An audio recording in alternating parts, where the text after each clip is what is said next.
Santol, ipapakain ko kay Sir yan. First time niya ito kumain. Wala siyang idea kung anong putas to. Wala silang ganito sa serye. So,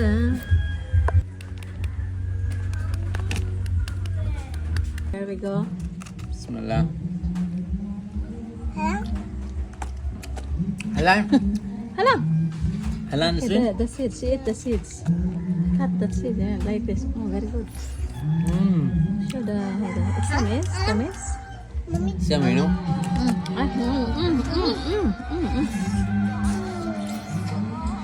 What you think? First time you eat this santol? This santol, the name is santol. I don't know what is in English. Santan? Yeah, eat the haida, but you will not I know. swallow the seeds, huh? Yalla.